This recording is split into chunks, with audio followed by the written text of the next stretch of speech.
This is Bonjour Chai, the Rabbis Love Cheshvan edition. I'm Avi Feingold in Montreal, and I'm here with Alana Zakon in Toronto. We are your Frozen Chosen. On today's show, we will be talking with Dr. Esther Altmann about rabbinic burnout, what it is, how is it different from professional burnout, and what can be done to help. But first, Alana, we have an announcement to make. We do. We are very excited to announce that we have picked a new host, and you will get to meet them next week on the show.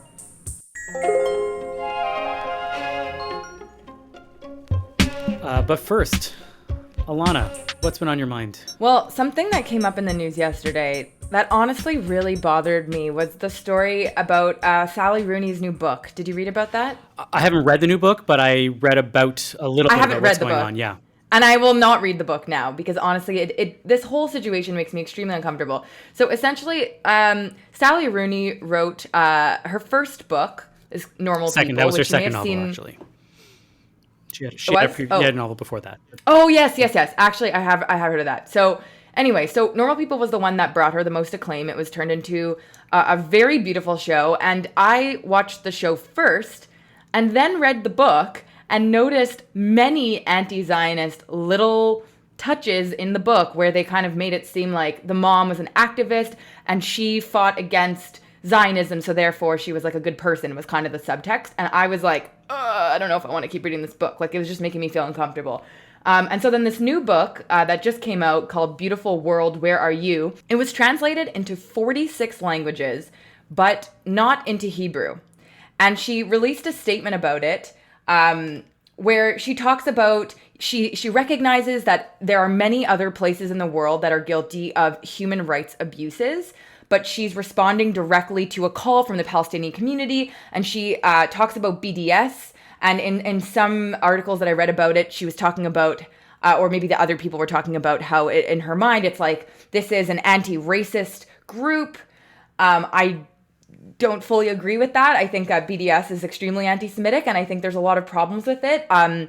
And this is coming from someone who does think that Palestinians should have a voice, but I don't know that this is the way to do it, because now any Jew who is a supporter of Israel, as I mentioned in my article about the Koffler Center that I released a number of months ago, is not going to feel comfortable reading this book. So the conflation between anti-Semitism and anti-Zionism to me is so strong that to me it feels just like anti-Semitism. Though I did find out afterwards, and that changed my view a little bit, that she is open to having it published in Hebrew as long as it's from a publisher that's not Israeli, but it's like, where are you going to find such a person?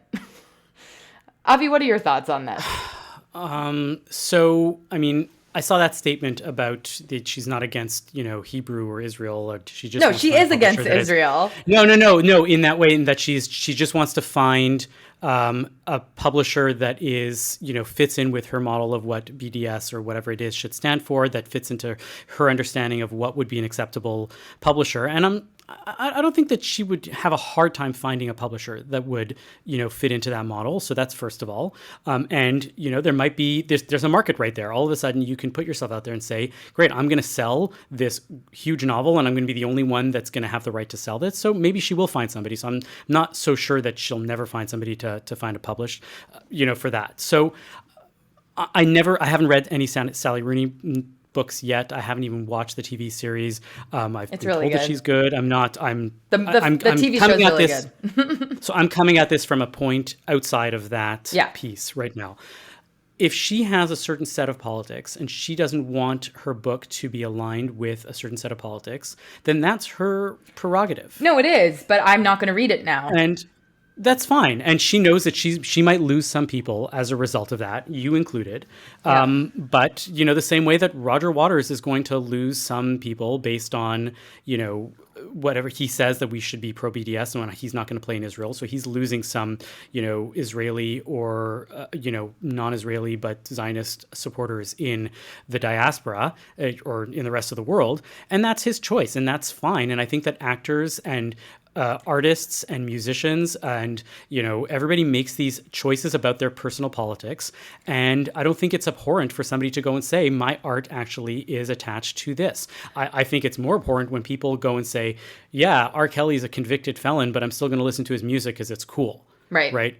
So that's a problem. And we have many instances in the Jewish community where, not many, but there are definitely instances in the Jewish community where you have less than savory individuals who do, all sorts of stuff, and yet we tend to disregard those things. So sometimes we disregard the politics because we like the art, and sometimes we're willing to go and push the entire art aside just to get to that piece. I'm like, whatever. I don't know. I don't feel like why do we still listen to the music of Shlomo Carlebach, right? Or sing his songs when he is really, according to many accounts, a very bad person. And yet because he's become so, universally part of the Jewish community and his songs are just there, then we say, well, we'll disregard that. You can choose to disregard that. Other people can choose not to, but I think that this person has every right, and I think that it's noble almost.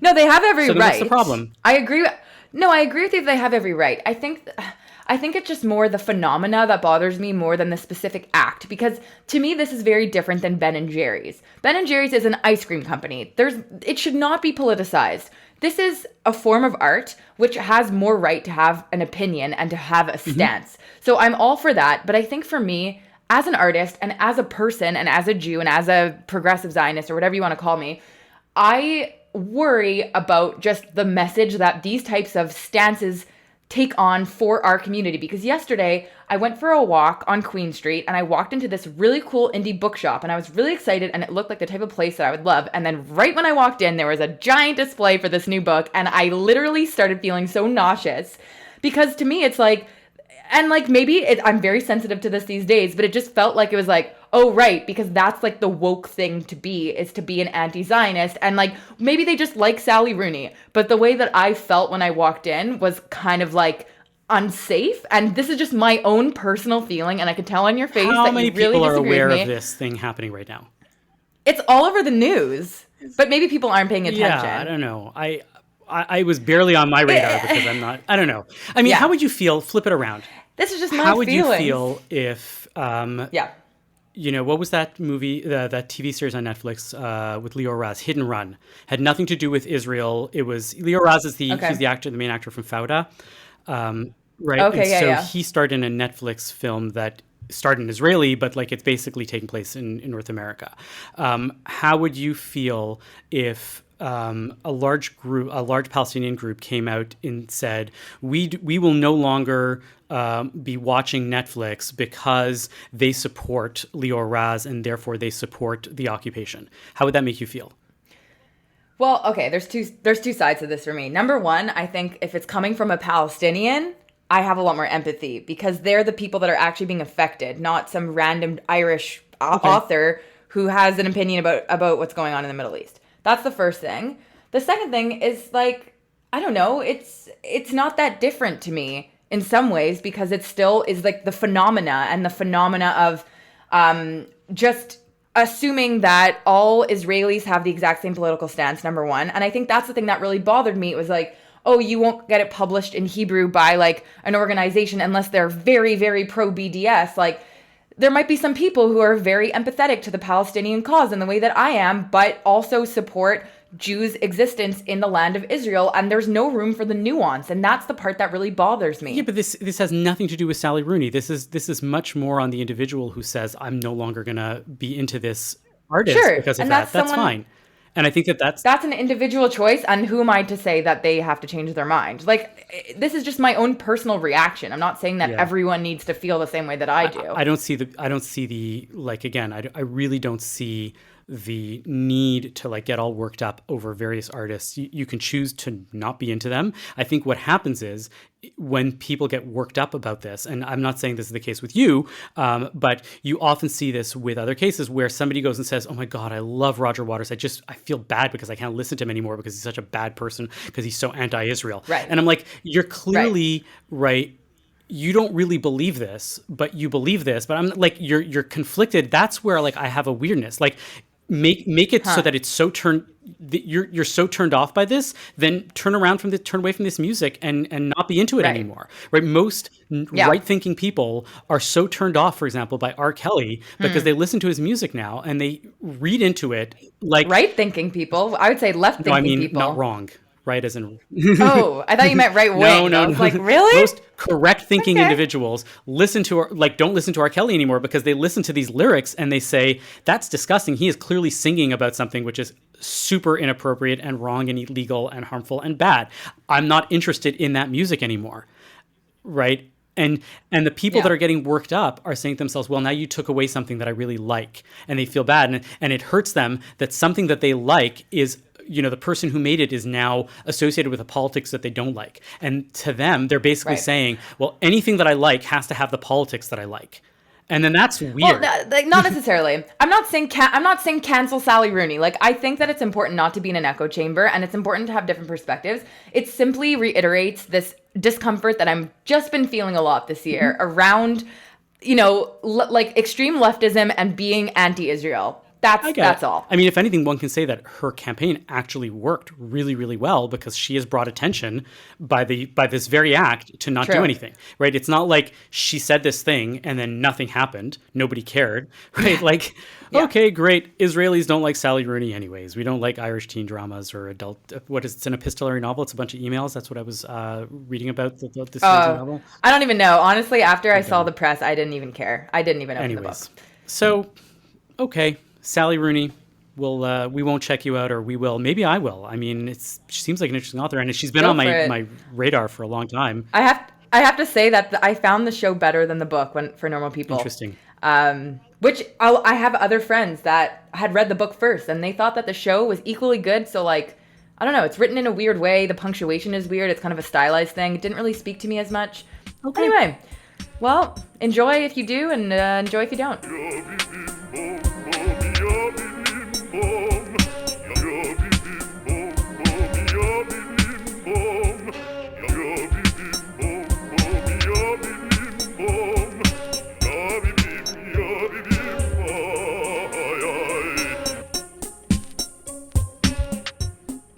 Before we get on to our next topic, let us talk about our sponsor. So, feeding off what you showed me last week, I have something of my own that I'm wearing right now on my wrist from Atelier Lou. Do you want to describe it this time?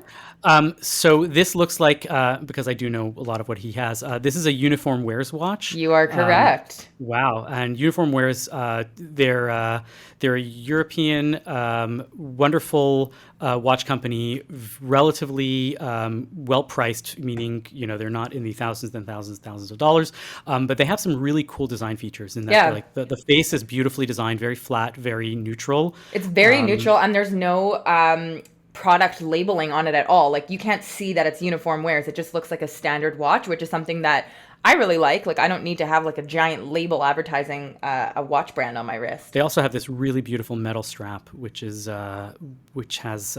like a really nice look, a nice feel to it. It's unique to them, and we should check out Uniform Wears. Where can one buy a Uniform Wears watch? So for our listeners, we have a promo for you. You can go on atelierlou.com and use BON18 at checkout and get 10% off your order. Or you can go in person. Atelier Lou is based in Montreal. They are. You can go check them out, pick out a Uniform Wears watch or anything else, and support the sponsors.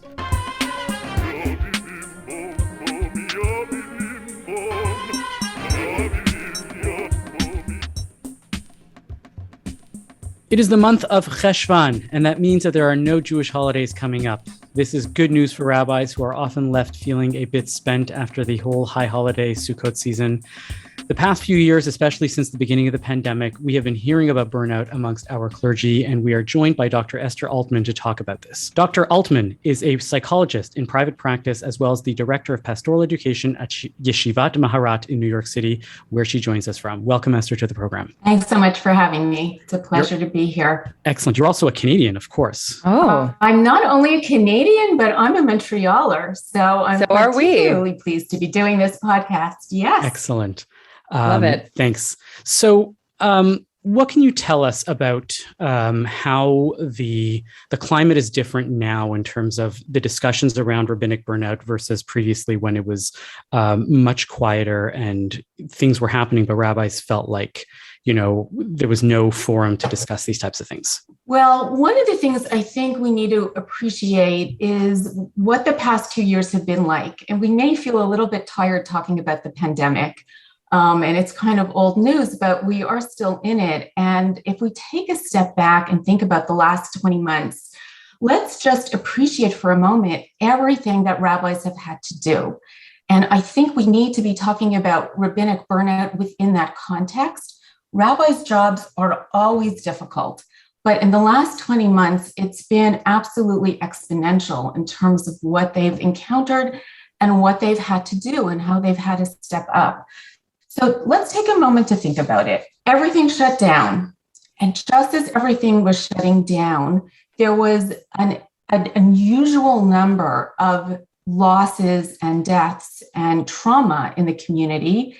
And their normal rituals, our forms of worship, our ways of gathering as a community and supporting each other all shut down. And they had to think of new and creative ways to meet all of these demands. And at the very same time that was happening, they were in their own vulnerabilities. In other words, usually when a trauma hits a family or community, the rabbi, him or herself, is not also experiencing that trauma at the very same time. But with the pandemic, the rabbi also had to worry about getting sick. The rabbi had to worry about their family's health and well-being. Maybe the rabbi had an unexpected loss of a loved one because of the coronavirus. And the rabbi had to worry about their own health and the possibility that they would get ill and not knowing, we didn't know how any one of us was going to manage the illness. And the rabbi's children were home. If the rabbi has children, right? Help and all kinds of support systems and providers that we all lost, rabbis lost too. So as their demands were becoming overwhelming, they also were feeling their own personal vulnerabilities. And it's that interaction, that intersection, which I think has contributed greatly to rabbis' feelings of burnout right now. Yeah. And the demands really haven't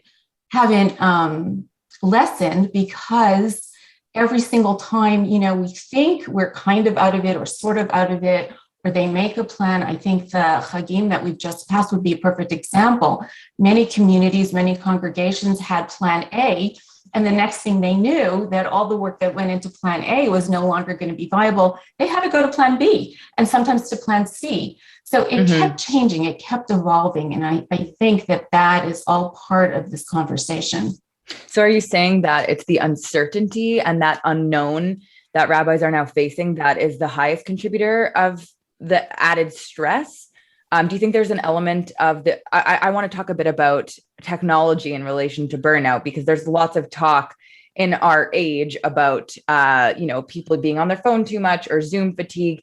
And, depending on what denomination you're from, maybe you're doing your services online. Do you feel like you've noticed with people you've worked with who are rabbis or clergy members that the technology has altered that or increased the stress? Or is it more about, losing a loved one, fear of getting the virus yourself?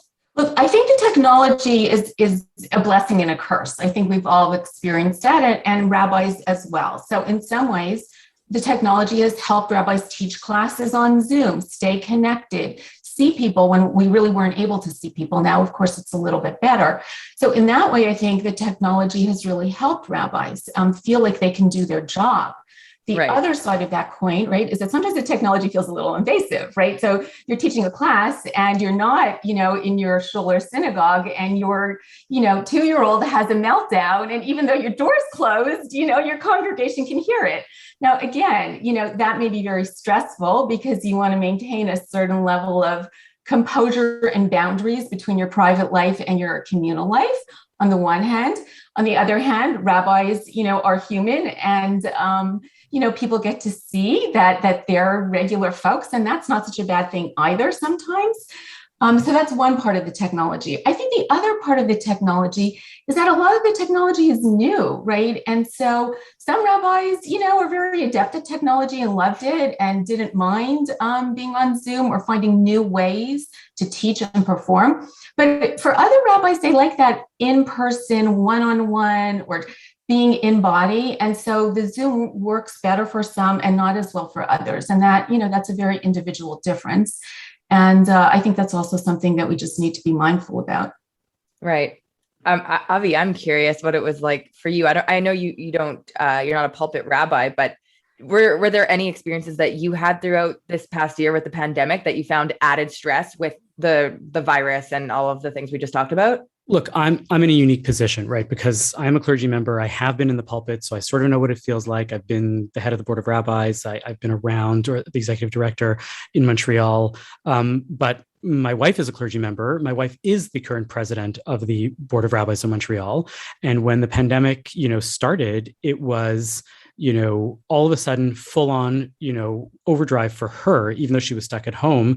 But there was, so much work to be done in terms of coordinating between the rabbis of Montreal, getting a unique message across, speaking to doctors that are going to be working with the city from the, at the city level, what's going on at the provincial level, and the regular communal, responsibilities of being a clergy member in a large synagogue. So all of that was on her, and the kids were at home. So I just went full on into like family mode. I was like, I don't have a pulpit right now. I can put a pause on all my programming. Nobody's coming to it anyways. Let me just put that on the side. And I just was like, okay, I'm going to do whatever I need to do to support what she was doing. I mean, if I feel any burnout, it's more as a parent at this point than anything else. And that's a whole different discussion, but we're all feeling burnout. So I'm not going to go and say that I'm unique or I'm different. But that actually leads to something else that's very related to what I just said, but I'm very curious about. I had a colleague of mine recently, because this ideas are around, and a colleague of mine was saying something about how rabbis have a hard time talking about this burnout simply because it changes the dynamic within their, within their congregation. You don't want to be the rabbi who's dealing with some sort of mental stress, and that's difficult because people aren't going to want to come to you, and they're supposed to be here to come to you. But the bigger issue was that, this colleague went and said, well, we can't talk about rabbinic burnout because nobody's talking about executive director burnout. Nobody's talking about bookkeeper burnout. Nobody's talking about other Jewish Federation professionals burnout, or school teacher maybe. But the idea is like, well, all of this focus and all the wonderful things are about the rabbi, and let's make sure that the rabbis are taken care of. But there's so much other support staff that is dealing with all of this. And if we focus on rabbi burnout, then we take the focus away from all the other people that are dealing with a lot of burnout. Now that leads to this other idea that even then, rabbis are needing to have this brave face, and being the professional and being the one that's always there, and aren't able to go and take that time for themselves. And that, to me, is a unique feature of this idea of rabbinic burnout, is that it's burnout. Everybody wants to talk about it, but nobody's supposed to show it, because that is the nature of, being really the rabbi in a community. I don't know if you have anything to say about that, Esther. I think that's a great point, right? So rabbis don't feel permission because they're so aware that they're supposed to be caretaking and sensitive to everybody else's needs that they can't even say that they too have needs, right? Again, it's a problem that rabbis always have. I just think the pandemic has really pushed it to the foreground because of the overwhelming demands.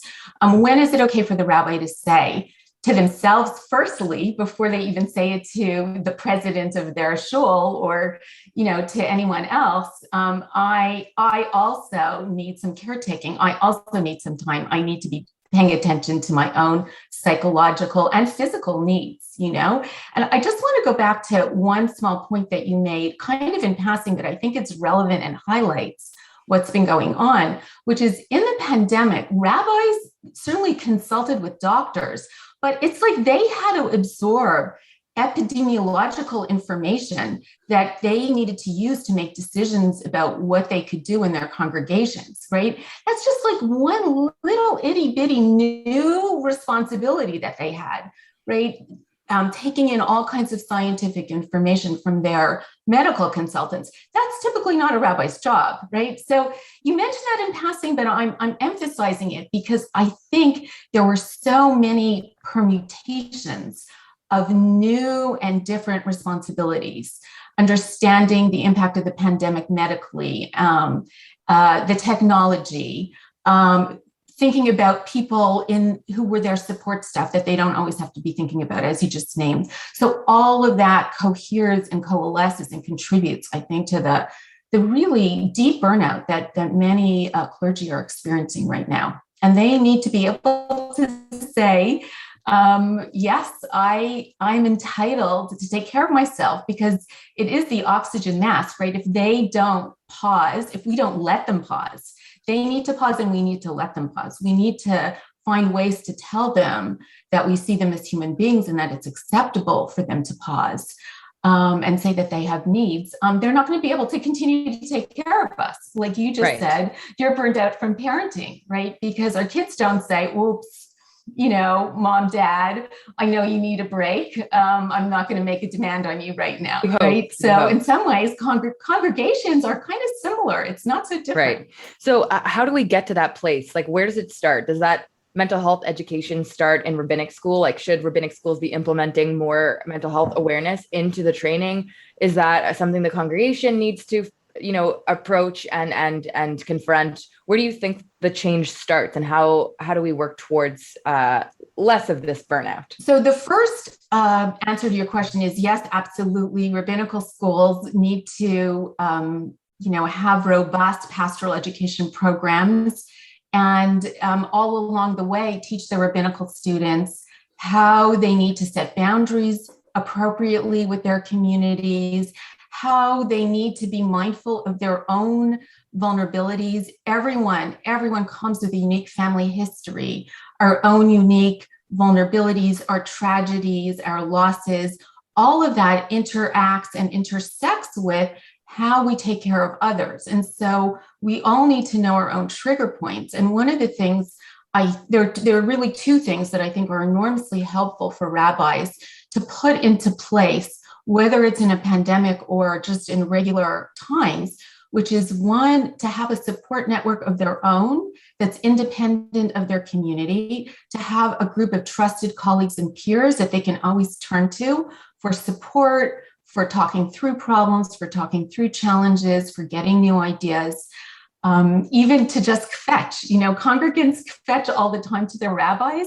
I think rabbis need some trusted colleagues and peers that they can fetch to as well. That can be enormously cathartic. If you ask most rabbis, they would probably point out, regardless of the pandemic or not, that is probably one of the biggest sources of burnout, is that the people fetching to the rabbi. And it's not just that, it's at any point in time, right? You're always available. People don't stop to think, I'm just at the grocery store, picking up something for dinner. I'm not expecting a congregant to go and unload me right in the cereal aisle. And 9 p.m. comes or 10 p.m. comes and you're about to you're ready. And then an emergency shows up and nobody stops to say, maybe the rabbi shouldn't, be bothered right now. And how emergency is it? And rabbis are always, always, always on. And that you never really have that moment to exhale, because you're always thinking to yourself, you can go take a spa date, right? You can go get a massage, and you're sitting there during the massage saying, who am I missing because I put my phone on do not disturb for an hour, and what emergency am I absolutely missing? Yes, those are all great examples. I spend a lot of time at Yeshiva Maharat teaching rabbis to think carefully about their boundaries and to be mindful about that conversation in the grocery store, right? You could say, wow, that sounds like you've really had a hard week, or I'm very concerned to hear that, you're sick or you've just been diagnosed. Let's set up a time to talk, right? And that time to talk does not have to be 10 o'clock at night. So there's an ongoing triage. And I really encourage people to think about the subtle and not so subtle messages that they convey to congregants. So I'll give you a perfect example of that. You do get that email at 10 p.m. at night, and maybe it's easier for you at that moment to respond at 11 p.m. because then you don't have to deal with it when you get up in the morning. But if it's at 11 p.m. or at 2 a.m. in the morning, when you're reading those emails, hold back, right? Because if a congregant sees that you're up reading their email at 2 a.m. or at 11 p.m., that's not a good message, right? Yeah. You can wait until 8 a.m. unless it's a true emergency. And I think there's an education that rabbis can give their congregants, and you can even ask, how urgent is this feeling? Even asking that question, is this something that can wait? Is it okay if I call you tomorrow? Because today's a really packed day. And maybe the congregant will say, no, it feels like an emergency. Is there some way you can find time to call me today? But even asking that question is signaling that you don't always have to immediately respond. So I think there are many, many ways that rabbis can learn how to set those boundaries. Yeah, this is actually really relatable to me. I'm an actor, and it's very different because I'm not caring for the well-being of an entire community, but there's never really like an off button. You always need to be reachable. My agent could call me even on a weekend sometimes. If I turn my phone off, I feel really worried I'm going to miss something important. And it's something that I really had to work on. And that's why I was thinking about, is it something rabbinical schools could teach? Because in my theater training, I feel like that was one giant gap in our education, was they didn't talk about the burnout that you experience when you're constantly auditioning, constantly stressed about making money, constantly worrying about when the next job is going to come. And so you're always like on. And I took a mentorship program a bunch of years ago where the mentor said he, at a certain time of night, does not check his email, because the minute that he does that, it opens up this vortex and it allows people to feel like they could reach him at any time. And so now I'm a little bit more lenient. I will sometimes answer at night, but I am conscious of it. And I know that I can set the boundaries when I need to. I can relate. Right. Even doctors and therapists, on our voicemails, we have, if this is an emergency, call 911 or go to your nearest emergency room. And rabbis don't have that on their voicemail, right? Yeah. If this is an emergency, call me. So I think there's, in addition to rabbinic education, I think there is a way to educate your communities and congregants. When is it an emergency? When do you have to call the rabbi immediately? And when can it wait? And I think there is a way that you can have that conversation with the community. Mm-hmm. Avi, have you found any little personal tricks that you've used or that your wife has used? It's very easy. It's get out of the pulpit. Oh no. No. I don't want to hear that. No. Well, actually, one of the major reasons why I'm not in the pulpit, aside from the fact that there are not a ton of pulpit positions, is that we actually tried it for a year. My wife and I, we started realizing that rabbinic ordination is like a genetic disease. It's okay if you're a carrier, you're just not supposed to marry another one. Right. And having two people in a pulpit for that 1 year was really, really difficult, just in terms of logistics. It was that we both had to go to different synagogues. We were both, had to deal with childcare, with who's going to be where, what, when, where, why, what would happen when, you have an emergency that's, for each of you roughly at the same time, and your kids are just like stuck and you have to find somebody to take care of them at the last minute. And what would happen if you can't say no to a funeral, but what happens if both of you have a funeral that is at the same time and it's right around, on a Sunday when your kids are home. And this was at a time when our kids were not old enough to take care of themselves or be home alone or whatnot. And it was just too difficult and it asked too much. And I was like, you know what? I don't think that this is a great idea right now. And I don't think that we should be doing this. So that's where we separated it. So because there was burnout happening right away on a weekly basis, I think it's finding a time. To me, one of the biggest tips that rabbis that handle it well seem to be doing is finding that day, right? Because rabbis don't have that weekend to take off because that is the on day. Then find that during the week, fascinating. But then during the week, they don't have that time. So they have to find that time to take that day off, right? In Chicago, my wife had Wednesdays. She used to call herself a Wednesday Adventist. That was the day that she would shut off her phone. She wouldn't be reachable. Of course, there was another clergy member. So that's the other thing that communities can do, is to recognize that one clergy member cannot really take care of, an entire congregation, especially with a large congregation. But rabbis need to take that day off and really protect that day, and to know that is my, that's my Shabbat. It's a Tuesday or it's a Wednesday or whatever it might be, a midweek, and you don't go to services. You daven alone at home, or you go to a different congregation if you want to be part of a minyan, where you're not on. And that becomes your day, and you have to because if you're on 7 days, because Shabbat is a work day, you don't get that time, you don't get that rest, and that's huge, and that really is unique to rabbis. Yeah, I actually want to expand on that a little bit, because I feel like Shabbat for me recently has been something that I've reintegrated back into my life and has been really helpful in balancing out my mental health. But then you bring up a really interesting point about rabbis not having that. Are there any other Jewish practices, and this can be a question for either of you, since you both have a very well-developed background with Judaism, are there any other practices that maybe existed that we don't use as much anymore, or ones that aren't as talked about, that can help find that balance for mental health within Jewish tradition, if at all? Maybe not. Well, I don't know about Jewish tradition specifically, although I do feel like therapy certainly started within, the confines of Germany and Jewish community with Freud. So I would say that considering if you're a rabbi in a community, be in therapy. Therapy is a neutral place where you do not have to care for your therapist. You can let your therapist take care of you. It's a place to process, it's a place to pause, it's a place to think and feel. It's a safe container. You don't have to worry about confidentiality or who might share. When you have a friend in the community, even a really trusted friend, there is always that concern about how personal information might get diffused or communicated, but not in therapy. So I know that's not a Jewish ritual. I like that. I certainly think Making it's Jewish in origin. Jewish therapy. No, that's awesome. I love it. I really think all rabbis should be in therapy. Also, just in terms of your own personal growth, in terms of understanding, almost every community, every congregation has that difficult congregant or two, that someone who's very demanding and difficult, who you try your very, very best to take care of, and yet for one reason or another, you never quite meet their needs. And so, those kinds of interactions are very depleting, and therapy is always a very good place to try and unpack them and figure out, how to navigate them better. So starting to wrap up here, we already pointed out that congregants, one of the biggest things that congregants can do to help make their the lives of rabbis or lives of clergy in general easier, is to ask themselves, when should I be meeting the rabbi? Is this an emergency? What are the boundaries that I have? Because rabbis are these confidants that should be open and available to their congregants for just about anything. But knowing what the boundaries are and knowing when those boundaries are is important. What is one thing that this is the month of Cheshvan. Rabbis love Cheshvan. There's nothing going on.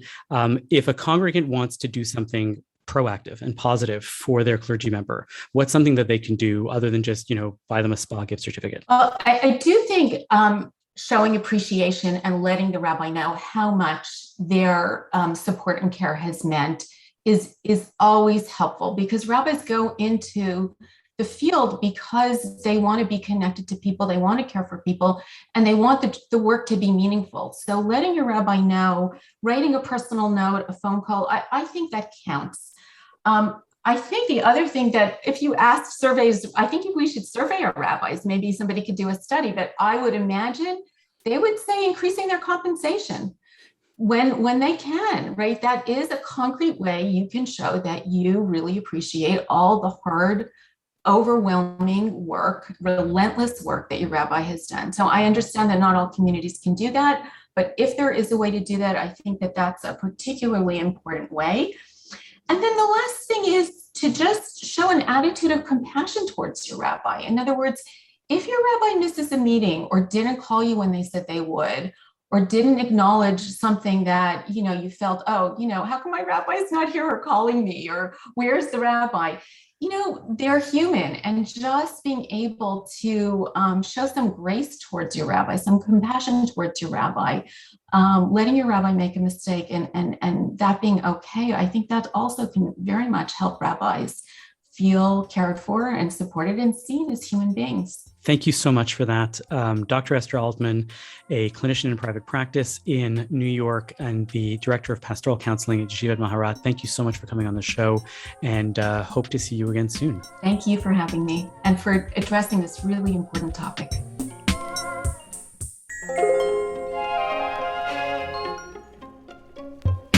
We have some business to attend to. We have a new email address, and we have a theme that we're trying to go through for the month of November. And let's put those two things together. November historically was always Jewish Book Month because it was the month before Hanukkah, and the Jewish Book Council would encourage JCCs and libraries and other places around North America to host Jewish book fairs and Jewish speakers around their books and stuff like that, so that people would have what to buy for Hanukkah gifts. We are going to take the month of November and try to take our first segment and look at a different book every week. We would love to hear your recommendations, preferably Canadian, but Jewish, new, ideally like something that hasn't been around yet. Maybe if it's an oldie but really goodie, we can do it. Fiction, nonfiction, poetry, anything that's bound and is a book. We want to talk about it. We want to hear your recommendations. Send us an email at bonjour@thecjn.ca. That's bonjour @thecjn.ca. Give us your book recommendations. We want to hear from you. And hopefully we will have a wonderful set of books. We'll announce them in advance so that you guys can actually read them, hopefully, and have a chance to reflect on them at the same time as we are. But that's about it. Do you have? Are you Alana? You're already thinking about books to read and to go over with us. Yeah, I already have some ideas, but I won't say them because in case we don't pick them, I don't want to disappoint anyone. Exactly. Maybe we'll put together a nice long book list of all the ones that we thought of and our guests thought of and our listeners thought of, and take it from there. Love it. Now's the time in our show for our nachas segment, where we talk about something that's been giving us nachas, that's newish, Jewish, something. Alana, what's been giving you nachas these days? This is newish and Jewish. It hasn't happened yet, but this weekend I'm very excited. A really close friend of mine is getting married, and she's doing it at a summer camp. So we're all going to be sleeping in bunks at the camp. They're winterized cabins. I was told to bring layers, so I think I need to go buy a pair of thicker tights today. But it's going to be like being at camp, and it's like we're spending the whole Shabbat there, and they have like a whole itinerary, and then the ceremony is after Shabbat ends on the Sunday. So I haven't been in a bunk since I stopped going to camp, which was like 2010. So that is going to bring me a lot of nachas. Wow. Okay. Well, good luck, and report back when how good that was. If I survive. If I don't get eaten by a bear. What's your nachas? My nachas this week is from the complete opposite of the end of the spectrum in terms of joy. We'll pull back a hair, and we'll talk about that in a second. But the month of Cheshvan, and this month after all the holidays, is a unique month in Canada because all the unveilings tend to happen, right, around now or around Passover, right? Because people want to have their unveilings before they run off to the run away for the winter or for the summer in the case, or before the ground gets too hard and it's not conducive to be going to cemeteries in the dead of winter. So October into early November is really like high unveiling season for rabbis, and unveilings are kind of this modern thing. I don't know if you've ever been to an unveiling. You've been to an unveiling. You spoke about unveiling. Well, I've been to multiple in the last few months. There you go. And I want to endorse and talk about nachas about unveilings, because unveilings give us usually enough time to step back from the funeral itself. You don't feel in this tremendous moment of grief. And there's a little bit more joy. It's talking about the person's life, a little bit of legacy, a little bit of more fun memories. You get to chat in a little more social way afterwards. There's no like shiva to like run out to right away. And I'm a fan of unveilings. And I think that, not that we should be having more unveilings, but a lot of people have a hard time with the, it's not a Jewish concept. It doesn't come from Judaism. I think unveilings have their usefulness in that they really consolidate toward the end of it. It's not a Jewish thing? Where does it come from? The idea, I don't know. I mean, we refer to it in Hebrew now as hakamat matzeva. I don't think that like as a formal ceremony is not really something. Definitely the idea of like taking the the white sheet that they used to cover the stone and do all that. Yeah. Not whatever. I'm not going to get into. Where does it come from? Because none of my non-Jewish friends do unveilings, so I thought it was a Jewish thing. It may have some source. I can research it. I'm sure some graduate student has gone and done the appropriate research into the deep Jewishness of unveilings. It's not a it doesn't have a lot of ritual. It doesn't have anything specific attached to it. I just think that it's a great moment. It's like I said, you have that distance. You're able to have those memories. I'm a fan of unveilings for that reason. I also think, just on like a personal note for me, a lot of the funerals that I went to in the past year had to be really, really small. And now that we're allowed to have more people, it actually kind of felt like it made up for the tininess of the funeral, because the unveiling, actually, we got to have more family there. Mm-hmm. So people who couldn't come are now able to come. And I think that's really important. That has been a big feature of pandemic level unveilings. Yeah. Absolutely. All right. That's it for now. Thank you for listening to Bonjour Chai for Thursday, October 14th. Our producer is Michael Freeman. Our technical production is by Andre Goulet. Our music is by So Called. We are a project of the Jewish Living Lab and are distributed by the CJN Podcast Network. You can listen to all our past episodes on our new page at thecjn.ca/bonjour, and you can email us at bonjour@thecjn.ca, and you can subscribe to the podcast and automatically receive all episodes on Apple, Spotify, or wherever you get your podcasts. Please do leave a comment and a rating on the platform of your choice. I'm Avi Feingold. And I'm Ilana Zakon.